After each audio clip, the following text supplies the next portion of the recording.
I am picking up where I left off last time. I'm in Acts chapter 18. So I hope you next I have it with me. And but I'm going to not read because we can't, and we don't to, hoping this is familiar territory to you. We're reading because what I'd like for you to I don't know what you're going to do with this information, with this review, with this more in-depth study, possibly. For some of you, it may not be. But what I'd like for you to do is be able to be conversant completely, pull up at the drop of a hat, events, names, even dates. I think putting in a chronology, the life of Paul, is very helpful. We can't do that about any other apostle, by the way, but we can about him. So here we are in the summer, probably the year 50, and I'm looking at the map. Stop me anytime you have a comment or a question. We are in Acts chapter 18. Athens. The last thing, as I summarized in one slide, by the way, here is that slide. Let me pull back to it. Here it is. These are the things I highlighted about chapter 17 and the brief summary Luke gives of week, by all accounts, at the most spent by Paul in Athens, Greece. It had to be a hair-tingling event for him because he was highly educated in Greek culture, Greek language, never been there before, but he did not like the way he came. It was the democracy. He came in probably with two or more brethren in Berea, in the port of Piraeus. He walked up the Panathenaic Way. He spent days in the Agora, in the marketplace at the foothills of the Acropolis. He maybe stood on the rock, the stone in the Agora that's called the Bema, the speaker's stone, where you could speak of anything but politics. He was heard for a while, put up with for a while, and then put on trial by the philosophical schools of the day. Plato and Aristotle had been the big guns back in the 4th century AD and had established major schools. But the Epicurean and Stoics were the ones that were the dominant, you could say, intellectual police of the time when he's there in the spring of the year 50. And they put him on trial. They could have thrown him in prison. The authorities would not have stopped him because they had that much clout and that much power that basically decide that somebody was dangerous in what they brought, what ideas they brought to their attention. Where they met, the Areopagus is debated today, but your instructor get into Mars Hill. That's what Areopagus means in Areopagos, the hill of Mars, Ares being the god of Mars. Ares is his Greek name, Mars is his Latin name. Where did they meet? Where did they drag Paul to have where that speech of Paul took place? Some say it's in the royal portico, which is nearby the well-preserved temple to Hephaestus. But I believe it's on Mars Hill, like others do, even though there are no structures, no ruins of buildings, no big school. We would think that the philosophers would have met in a certain place. The words in Greek, agnostotheo, mean unknown God. You'll remember that in his speech, he used this very discouraging and telling description. He had seen all the things he'd seen in that. He was by himself. He came by himself. He left himself. I believe he came in a mood of dejection because he was for his life and his companions, but he left in a mood of dejection for a very different reason. He left because, in spite of his best efforts, what we call the Mars Hill speech, in which he poured his heart out, he was interrupted by the philosophers when he brought up the issue of resurrection, anastasis. That just did it for them. They had already examined that issue. They had put it to rest, and they simply did what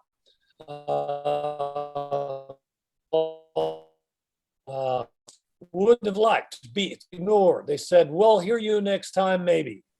Some We have a remnant of maybe 5. We're told 2 names at the end of the Acts chapter 17. And one of the members of the Areopagus, Paul reached 1 member. So I guess if I could revise one thing, I said, Paul's always grateful for 1 soul that's brought to Christ. That said, he expected from the intelligentsia of the world, from the brightest men on the world, he expected open minds and open ideas, and he found closed-mindedness, and that has to be disappointing. So he leaves. In maybe late summer of the year 50, he leaves, and there we go. We're back on the map. Stop me anytime you have a question. Looking at the map, find Athens. You'll find the red line that the map makers have made, and you will see that a line Athens, Corinth, the red, that is by land. I think it would have been very dangerous. I've looked up my sources, looked at the archaeology, to travel by land from Athens to Corinth, which is only about 50 miles, 80 kilometers.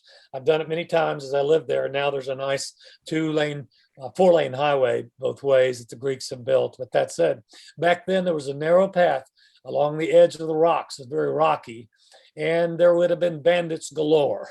So very unsafe. So let me suggest a different route.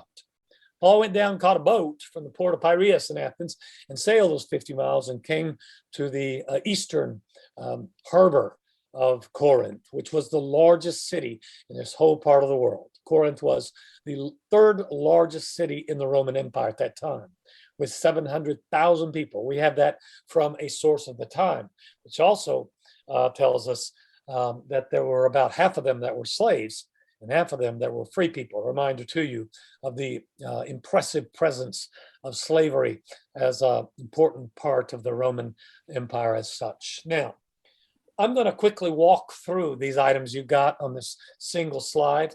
You've got this PowerPoint. Stop me anytime you want to. Then, I can't remember who took Corinthians with me. Could you remind me, did Park take it? Sandy, Paulo, you didn't. And Mark, you didn't. So Parker, would you allow me 5 or 10 minutes to walk through the archaeology of Corinth with your other 3 classmates? Miss Sandy's going to get to walk through it physically, but Paulo, you have not been there, right? Not yet. Okay. I'm going to have to take you. All right. Ci dobbiamo andare. Okay. I actually did take it. What's that? I did take it with you. I'm sorry, I did. You did take it. Okay. Well, then I will ask forgiveness of Mark too, as I quickly walk through for 2 of you. Here are some things to remind yourself, to put yourself in the setting of the year and a half. This is the longest stay of Paul in any of his travels. In all his other missionary works, he stays a few weeks, a few months. That's it. We don't really get told all the time, but it couldn't be more than that. But Corinth is the longest stay of missionary journeys. And there is a reason. It's the 3rd largest city in the world. The church in Corinth is critical for establishing a sound body of believers, because there are hundreds, thousands of pilgrims, religious pilgrims, and merchants, and aristocrats, and travelers of the 1st century AD who come through Corinth. Everybody goes through Corinth. And for that reason, the establishment of the church in Corinth is critical to the expansion of the gospel in the times of Paul. And it's going to be very important. Now, how ironic, as you know, if you studied the letters of Corinthians, that this is by Paul is a very important work, very important congregation of all localities. Geographically, this is maybe the most important, and yet it's going to give him heartache upon heartache upon heartache. The congregation in Corinth is going to get at least 3, if not 4 letters from Paul, and some of them are going to be tearful, other of them are going to be absolutely downright the strongest emotional, powerful, critical letters. 1st, 2nd Corinthians are the 2 that we have. We know we are missing at least 1 other. I think we have 2 missing in Paul, and he will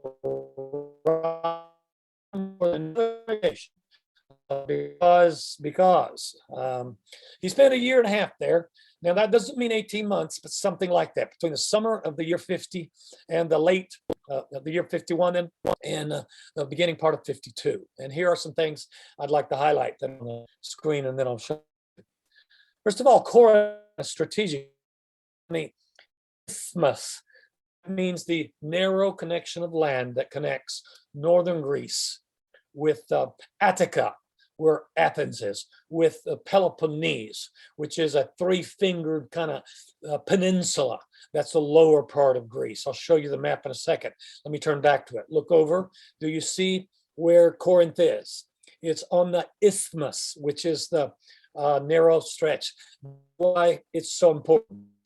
Coming from the north, Macedonia, down and then Peloponnese, you got to go through Corinth. If you do land routes, you got to come through Corinth. If you do sea routes, look at Ephesus, where the Green Line, follow the Green Line to Ephesus. That is a major port, major shipping from North Africa, Alexandria of Egypt, Palestine, came to this coast. They went along the coast, docked at Ephesus, they crossed the Aegean Sea, and they went to Corinth.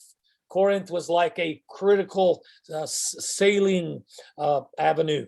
And then, of course, the other side, you see Corinth has two harbors, one to the east, one to the west. And if you caught ships going to the west, ended up, of course, in Rome. Closest city was tip end of the heel of Italy, which is Brindisium as it was called. And then from there, you had a major Roman road that led you into the Roman capital of Rome, and you could carry goods and travel that way. Corinth was the place through which everybody and their cousin came, so it's very important. There is a evidence still in the archaeology, a Roman, and it's not really a road, it's called the Violkos. I'm back to your screen here, to your slide. The Violkos is the attempt to carry small ships, goods from one harbor of Corinth to the other, so they wouldn't have to, let me go back to the map, around the Peloponnese. You see, all of the ships had to, if they couldn't through. I'm going to show you the attempt by Nero to cut through that narrow stretch so they can make ships go through the Saronic Gulf into the other Gulf on the other side, but they couldn't cut through. And so to avoid having to go all the way around the Peloponnese, which is the three-fingered kind of extension of Greece into the Mediterranean, they would unload ships, and even mid-sized ships that we put on big carts that we drug across what's called. So I'm going to show you that. So Paul seen this attempt to make communication and transportation easier. Two harbors, one in the east, one in the west. The one in the west is called Lecheum. The one in the east is called Cenchrea. Paul will sail back home from Cenchrea. And this is important because two things. He got a haircut there in the spring of the year, late spring or summer of 2. He also met a wonderful lady named Phoebe. He had met her probably before, but there's a church there that is established in the little harbor of Cenchrea, which is 5 miles from downtown, the huge city of Corinth. Well, Corinth, when they all got there in the where he was alone. Timothy and Silas still up north in Macedonia. And I'm going to estimate he was there alone for several, maybe even up to 6. And he was broke, no money. The city of Corinth is one of the wealthiest in the Roman world at that time. Very large population, 700,000, not big for us, but it was back then. It was a Roman colony, and it had an interesting history. It had been completely destroyed by the Romans in 146 when they conquered Greece, because the city of Corinth had allied itself with several other Greek cities to try to stop the Roman legions, which was futile and silly. And so they were made an example of by the Roman legions. And so completely leveled by 146. The very Romans, in the form of one person, Julius Caesar, 2 years before he was assassinated, he was a very wealthy and influential figure, had already been proclaimed the dictator of Rome for life. By that point, he had all access to all kinds of money. He rebuilt with the money, his own money, or you could say the empire's money. He's not emperor really, he's dictator, but he rebuilt from scratch. So Corinth is just like brand new. It's gorgeous by the time of Paul. So here's why the archaeologists today don't like to dig in Corinth, because they like to find stuff from the 4th and 5th century, the classical period of Athens. And I like that stuff too, but I care more about the narrative and Paul. So they stopped all excavation in Corinth, and they haven't done it for decades. And I know why, because they're not interested in the 1st century AD Corinth. I am, and you are, because Paul was there. So you get to see the Corinth time of Paul, at least what's left of it. Okay. Verbs that are circulating around that. A verb to act, play like a Corinthian. Some make maybe too much of this, but it's true. What is the reputation of the 3rd largest city in the world? Whether they are always accurate or not, there are cities within our American context that have certain, reputations. I've never been to Las Vegas, Nevada, but they say that there's a lot of gambling going on, and more than that. And I don't know why you would have a saying that says what you do in Las Vegas stays in Las Vegas. Why do you need that as a saying? Publicizing your city. Whether earned or not fully, Korintiadzestai was a verb that had been coined to act like Corinthian and was not a compliment. Even in the 1st century world of Greco-Roman morality was very fast and loose, to say the least, compared to Christian virtues, and Christian morality with regard to sex and many other things. This is a negative take. To act like a Corinthian is to even go further than most Greco-Romans would in their time, and that's part of the landscape and why preaching the gospel in Corinth is going to be tough. It's going to be tough because there's money. They're on the edge of even Roman morality. They're even seen as being beyond what most Greco-Romans will do or put up with. So it's a tough work, and that's notwithstanding the Jews and their objections to what Paul has to preach during his time here. So he's going to work for the first few months. He's going to work. He's going to sit down, rent a shop on one of the main roads of Corinth. He's going to cross his legs and use a big needle to make tents. What material did he use? Well, he may have used goat's hair. That's what he used to do back in his hometown. I don't know for sure. But calluses on his hands, talking to everybody when he sold a tent, because he took every opportunity to share his faith with other people. And then he will meet some fantastic people and then experience a very hard work and obstruction and arrest and a near trial in public right there in Corinth. Other things about Corinth, there's a temple to Aphrodite, which is one of the main goddesses there, the goddess of love. And yes, at least one source tells us that and some scholars question these numbers I'm about to give you, but I'm quoting the 1st century source, 1,000 slaves. That means men and women, children that were dedicated. They were gifts of slave owners to the priests and priestesses of the temple of Aphrodite. The temple itself was way up, 1,900 feet up on the Aqua Corinth. I'm going to show it to you in a second, but we don't know exactly, the full institution name of the goddess. You paid a price. You were with a male, female child. The Greeks had long done pederasty for quite a long time in their culture.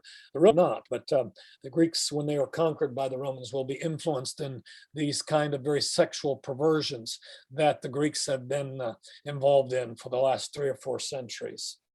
So the Aphrodite is a strong, you could say, enemy cause, strong presence there in the city. Aphrodite in Corinth today, and as we move to Ephesus, it'll be Artemis or Diana. That will be the main one. Asclepius is the god that's the son of Apollo, and he is the one that's associated with healing. Apollo is, and Asclepius' son is as well. The hospitals of the time were called Asclepeions, because Asclepius, the son of Apollo, was the main god, and there is an Asclepeion. There's a medical center here. I will take note of just remarking this. There are some that believe that the sexually transmitted diseases, STDs that we have today, didn't exist back in the 1st century. I will concur. I'm not a doctor. I will concur from my sources that the kinds of sexually transmitted diseases we have now, they didn't have back then. However, to eliminate all sexually transmitted diseases from the 1st century is to overreach, to say the least. In my opinion, the evidence is from the Asclepius and from the religious sanctuary of the god Asclepius that were here. The relics. The word relic means an artifact or a gift to the god Asclepius to thank him for healing you. We have lots of terracotta gifts left by 1st century Corinthians to thank the god Asclepius for healing them of certain things, and some of them are organs that have to do with reproduction and sex. And so I will argue that no, anybody that would like to contend that there were no sexually transmitted diseases in that time, well, the archaeological evidence seems to note the opposite. They had the god Asclepius for healing from something related to productive things or sexual activities. The most impressive temple, Paul walks in there, came in by the sea, docked at the port of Cenchrea and came in 5 miles in the summer of the year 50. It was the temple of Apollo. And there are 6 columns still remaining from that. When Paul walked in there in the year 50, it had been around for 6 centuries. So it's pretty impressive, okay? Now, what I'd like to do, I think, is go ahead and break away here and see if I can go back and share a different screen and just walk you through just a couple of things. For the 2 of you that have not, there are some impressive ruins there that confirm, give evidence that it's the Corinth of the time of Paul. That's what's impressive. So let me pull it away, pull it down. Here we go. See if I can quickly just walk through some images. And those of you who have not been there, this is the Temple of Apollo. There again is the map. Here is the detail of Peloponnese, Sparta's, the legends of the Argonauts, not far from Corinth. But Corinth is right there in that narrow stretch of land, the isthmus. This is what it looks like on the Google map. That cut through is a modern one, 19th century, done by a French company. Used modern techniques to cut through some bedrock. The Emperor Nero in the time of Paul would have loved to have done that to allow for ships to cut through and not have to go all the way around or unload their things and carry it from one harbor of Corinth to the next. So please make note that the harbor to the top of your image right there, okay, that heads to Ephesus. It heads east, okay, while the one part of your image that heads to Rome. So, and the main city of Corinth was, as you see down here, where it's white. Modern day Corinth is rebuilt, kind of off the ruins of ancient Corinth, but it's on that side. But here is the isthmus viewed from a mountain above. So the narrow stretch of land that connects. This is the Canal of Corinth that was cut in the 19th century by the French. It's what the Emperor Nero tried to do with 6,000 Jewish slaves, but I don't care how many pickaxes you can't. It's only 25 foot deep at the bottom, about 80 feet across, and the tugboat can carry a mid-sized across.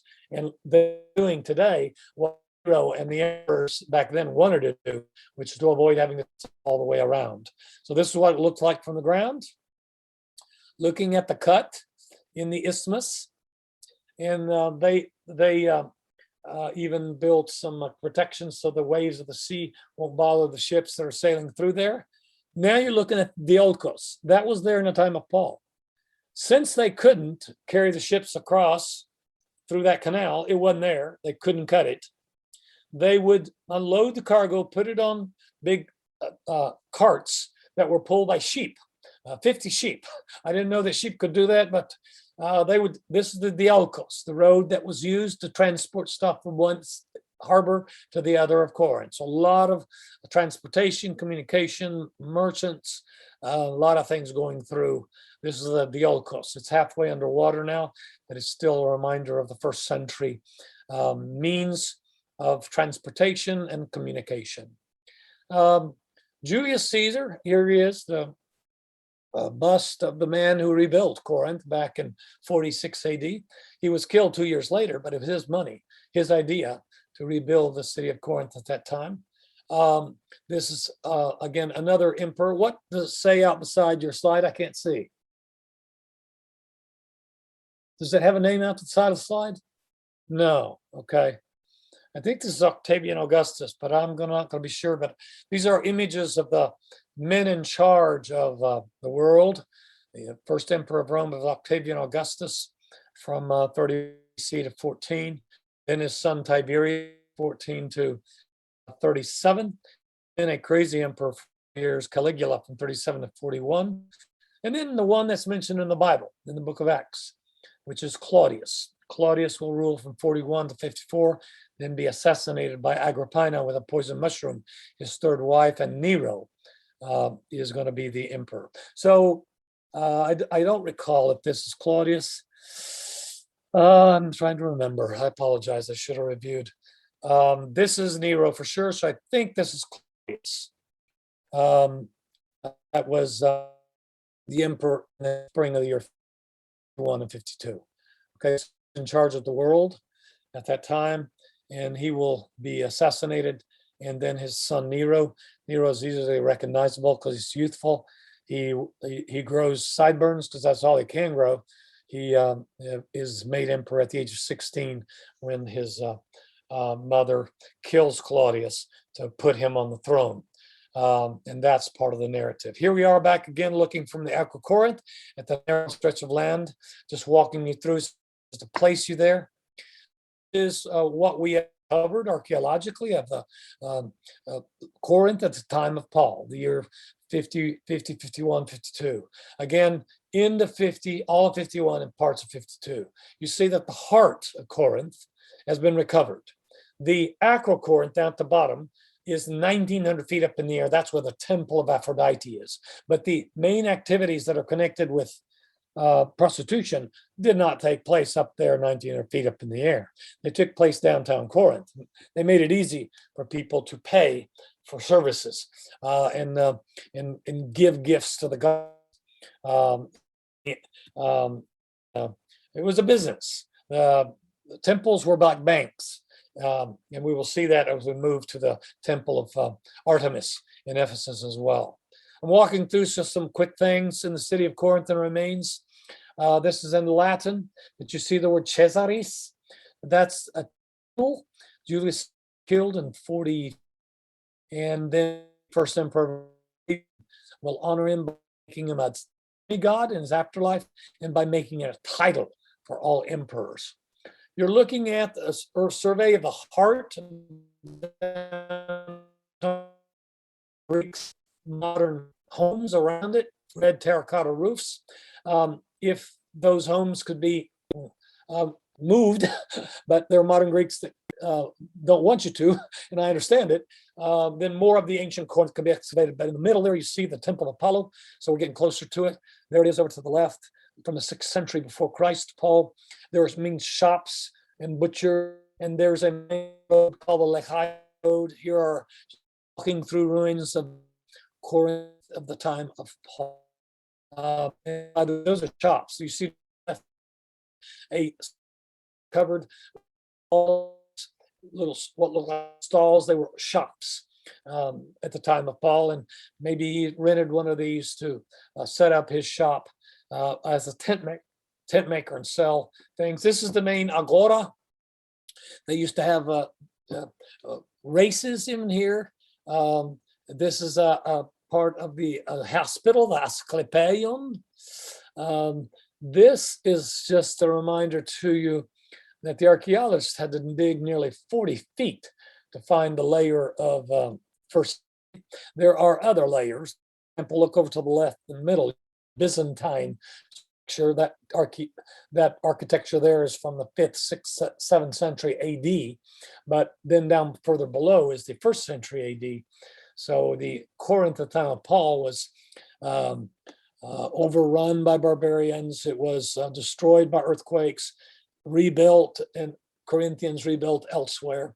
You're looking at the Temple of Apollo with its famous Doric columns. You're looking at a remnant for one of the shops that was maybe the butcher or one of the butchers off the Agora. You're looking at beautiful examples of all kinds of capitals. It was you can tell, Corinthian style columns, Ionic, Doric. It had every style, very wealthy. These are gutters painted with a lion's face, and it has a typical symbol of Greek eternal life. You see the symbols at the bottom. That's the symbol of meander of the Greek eternal life. A lot of jewelry today still has that. But look at the gorgeous gutters of a home of Corinth. Very beautiful examples. Here's a floor, but home in Corinth, with the god Dionysus, or is it Medusa? I think it's Dionysus, but I'll check myself. Gorgeous mosaic floor that some wealthy family enjoyed. This is one of the two major water sources. With the city of 700,000, you got to have water. So it's one of the pools. It had a public pool with a fountain, the Pirini fountain, and they have two major fountains.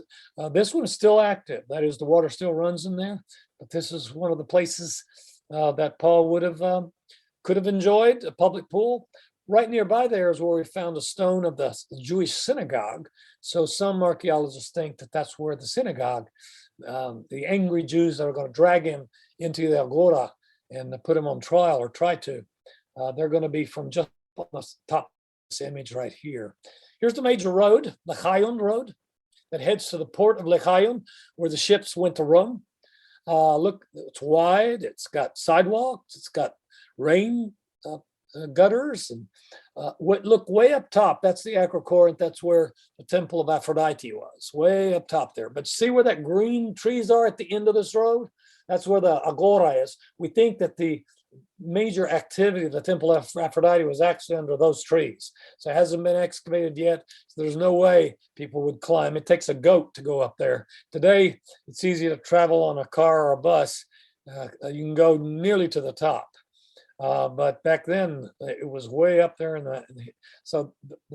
They figured that the major activities of the Temple of Aphrodite took place down here. Look at the beautiful sidewalks of first century Corinth. What a splendid city. 1 out of 2 people you met on the sidewalk would have been slaves. Again, many slaves have been donated by wealthy Greco-Romans to the Temple of Aphrodite to practice sex in the name of us. This is one of the other sources of water.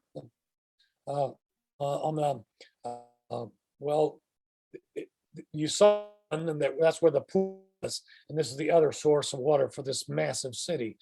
There's the Ovion, where the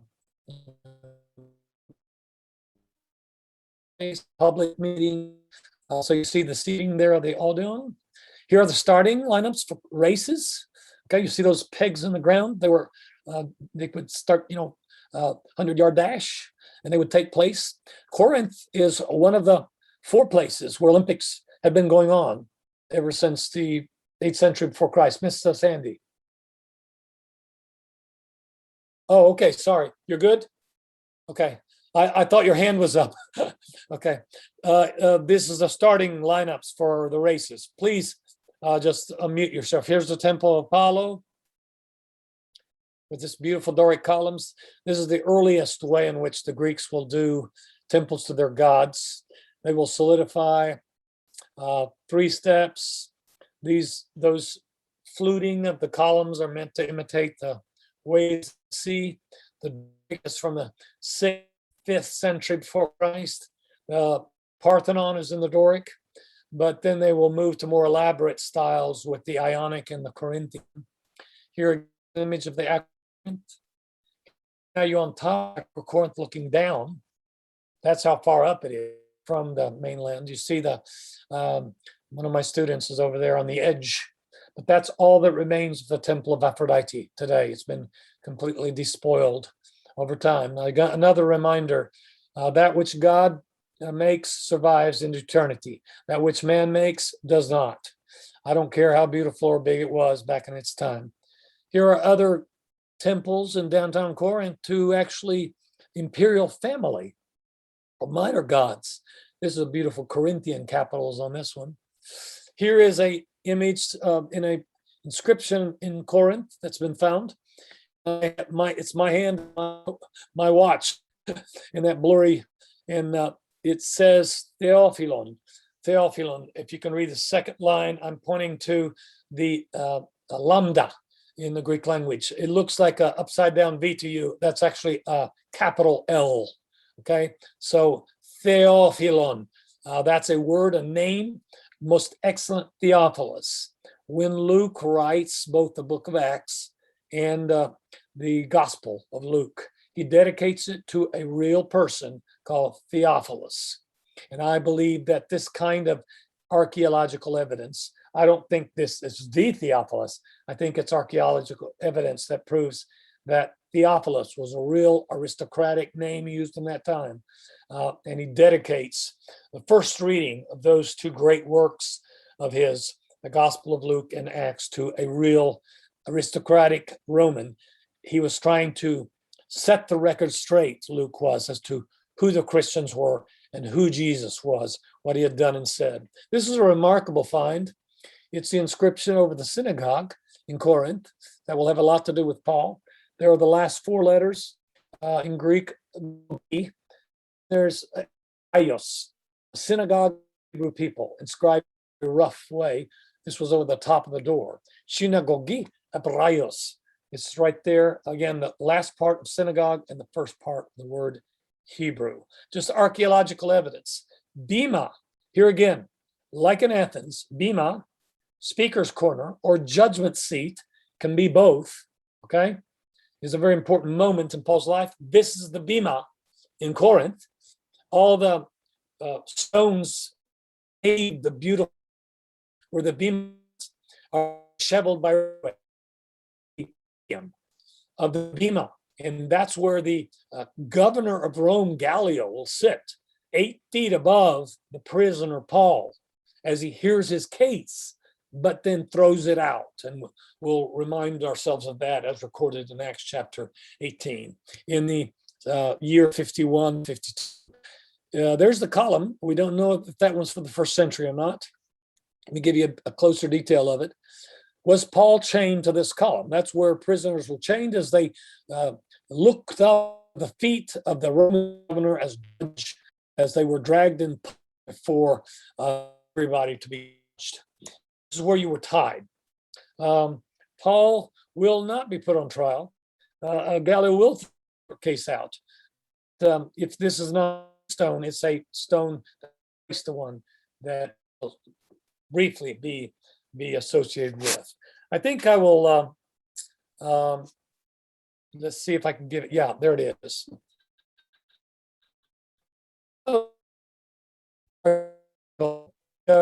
Corinth is this one, which is a sidewalk that was of the concert theater. It used to have probably bronze letters in it. They have been removed because bronze was precious and has been stolen and reused.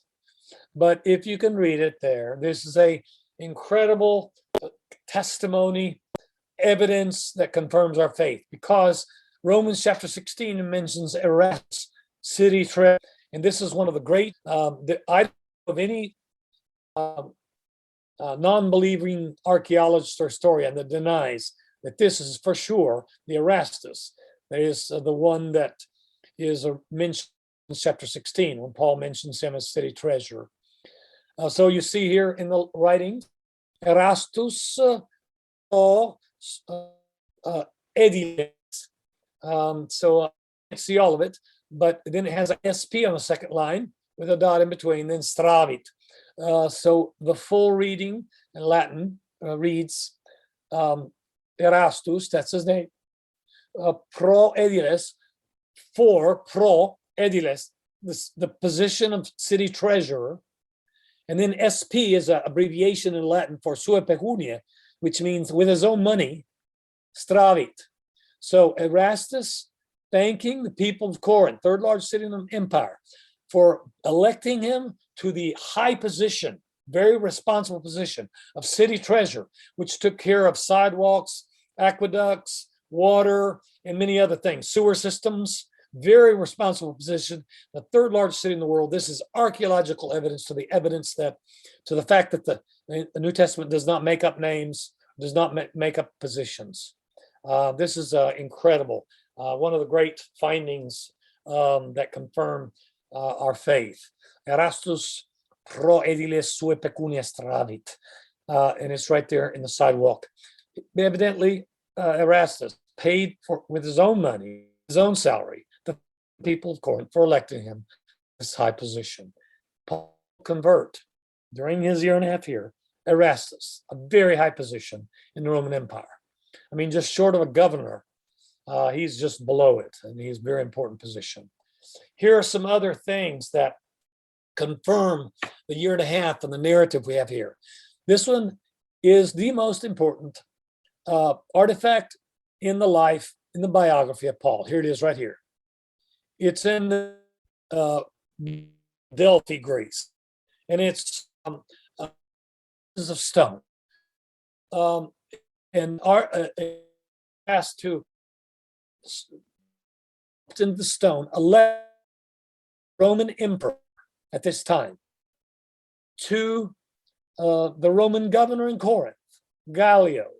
And in fact, the name of Gallio is in the writing that you see on the picture to the right. There's the full pieces we have, but this is again archaeological evidence to the fact that Paul was in Corinth in 51 AD, because this inscription puts Gallio as governor in the 2 years between 50 and 52. Normally, governors serve 2 years. It's an outstanding piece of evidence, and all the chronology that I've given you so far and what I will give you going forward is based on this rock, okay? This rock anchors me. The year in Corinth, the year and a half in Corinth, 51. And from there, I build back and build forward. Now, I'm not the first to do this, but it's important to me. One other thing found in Corinth are examples of first century mirrors. And Paul will use this expression when he writes one of the letters, like a mirror darkly. And one of the outstanding things in the museum in Corinth is one of these first century mirrors. They did not have mirrors like we do. They gave 100% accurate. But you can see the gentleman that's standing me as I'm looking in the glass case at that, and he's crossed arms and he's got a Jones hat on. I don't know if you can see him, but how you could see yourself in a mirror in the first century. Very polished bronze, okay? So not 100% accurate. And Paul uses this illustration in his letter, like in a mirror darkly. Now we see like in a mirror darkly, but then when we get to heaven, we will see fully, understand everything. That just explains everything of the imagery that Paul uses in this particular case. Now, move on, but any comments or questions you have, anything you want to say. Here's the Romans 16, by the way. Gaius, the host of me and to the whole church greets you. Erastus, the city treasurer, and our brother Quartus greet you. So Paul is writing and sends greetings from Erastus, the city treasurer. There is the sidewalk. And by the way, you see in the background the concert theater, remains of the theater in the back, fully the acrocourt with the temple of Aphrodite. There's Theophilus, mentioned in Luke chapter 1. There again is these are great archaeological finds in the Corinth of today. In Acts chapter 17, chapter 18, Gallio in the Bema. There is the Bema right there. I showed it to you. So I'm now going to remind you of the events that take place as summarized by Luke in that year and a half. There's the synagogue inscription. There's the Gallio inscription. There's the Mirador. And let me show you one more thing. Cenchrea. I'm going to go through very quickly the names and events as narrated in Acts chapter 18. But please make note, look over at Corinth, find it up in the left-hand corner, and look at green. In year 52, Paul will leave a year and a half in Corinth. He's not alone. His companions, Silas and Timothy, will rejoin him some 6 months into his work. And when they do, they bring money from the churches up north, probably Philippians from Philippi. They are always very generous. He will compliment them when he writes them in 61. He stops work, goes full-time back to preaching and evangelizing, and spends about another year in Corinth. It's a hard work, though. It's not easy because there are a lot of enemies, especially the Jews. When he leaves, he's going to sail, and that's why I'm showing you this map now, sail from the harbor of Cenchrea. There are two harbors. One is Lachaum, and on the right is Cenchrea. And the green line takes you across the Aegean Sea to the city of Ephesus. And then on, well, he's going to go back to Jerusalem. And that's going to be the end of the second missionary journey, as we're going to see. So let me show you the harbor of Cenchrea. In the summer of the year 50, couldn't be all. They stopped the high seas by September, max early October. This is the little harbor of Cenchrea. This is where a little congregation, we will find out, will be. And Phoebe is a major important woman of faith, woman of God here in Cenchrea. And there is this is the harbor from which ships sail across to Ephesus. Paul will leave from here in the summer of the year 52. And here is, again, what it looks like from above, the harbor of Cenchrea. It's just a beautiful, quiet little place. It's not touristy at all today. But please look over to the left and you see an extension that kind of comes into the water. The sea has risen, the Mediterranean has by a few feet 2,000 years ago. And the Romans used to have here some protection so that waves and storms could not disturb boats that were anchored in this little harbor. And so if you will look at the middle, at where the harbor kind of ends and it goes off, there was built a wall, a seawall there that used to be there, and it's still visible somewhat. But here's the harbor of Cenchrea. And of course, remember Phoebe, and remember also a haircut, and we need to talk about it. I want to show you very quickly before I go back to the events of Acts 18. This is a small Christian church, a basilica, that was built in honor of Paul and his stay in Corinth for a year and a half, from 50 to 52. It's partially underwater, so see the main, and keep going and walk into the water there a few feet, and part apse of the church. Apse basilicas were made in the form of Jesus on the cross. So they had the feet of Jesus, that was the foyer, the the body of Jesus on the cross, which is the main aisle, which you're looking at right now, the main thing you're walking down here. Then when you get there to the water, you're looking at the apse, the rounded part where the head of Jesus was, and the arms are out to the right and left. Part of the built by early Christians in the 4th and 5th century. There, and it's in the harbor. And I'm not going to go take you to Lake Hyam there, but because we need to sail with Paul and head back and begin the third missionary journey with our items today. So let me go ahead and pull that off and bring us to slide. And let me see if is it my sharing? Oh, maybe not. Let me pull back and share again. Oh, let me pull it back. Whoa. Yeah, I got to pull back here. Share screen and go back to here. All right. I am letting you read this or look at it again, but I'm assuming that you have it readily available in your mind, I hope. Acts chapter 18. Here are things I've mentioned about the year and a half that Luke summarizes. Into the second missionary journey. Second journey takes through about 49 to 52. He had to do tent making in Corinth because he ran out of money.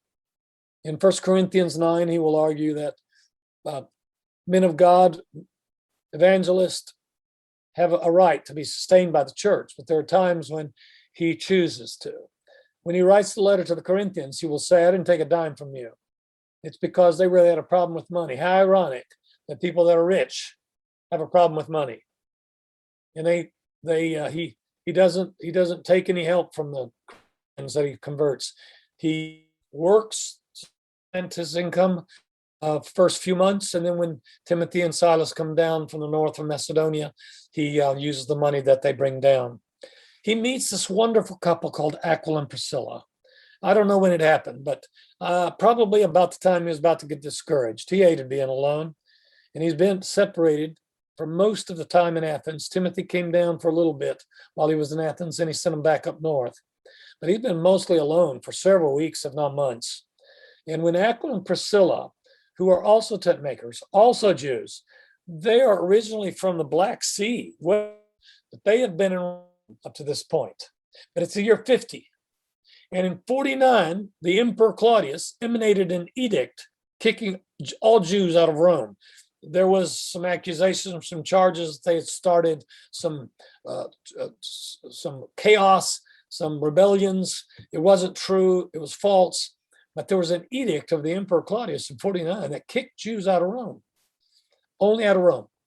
And so Aquila and Priscilla must have gone from Rome to the third largest city, because if you're a maker, you want to go where people are. And they run into, oh, what a marvelous, can you imagine? Paul is there, sitting on a tent, and alone for months. And they're asking us for his tents, and up, and they say they're tent makers too, and they ask each other where they're from, fellow Jews. They found out they're fellow Christians. Wow, what a gift God gave Paul in that moment. You know, sometimes God sends people into our lives. We think they're, accidental, but God, you never know. People come into your life for a moment to encourage you, pick you up. And Aquila and Priscilla are going to be in Corinth with them. They're going to be in Ephesus too. And Silas rejoined him. He goes full time again.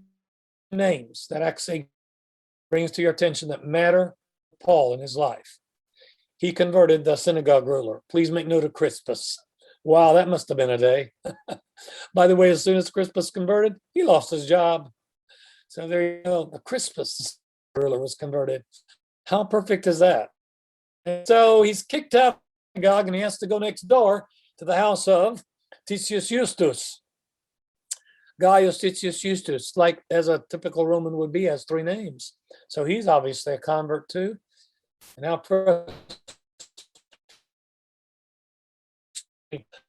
must have been to the Jewish authorities that he was right next door. can't even get rid of him. I mean, he's kicked out of the synagogue, but they rejected his reading that Christ was the Messiah. And then jealousy ensued. And Paul had bigger crowds in his meetings than they did in their Sabbath meetings.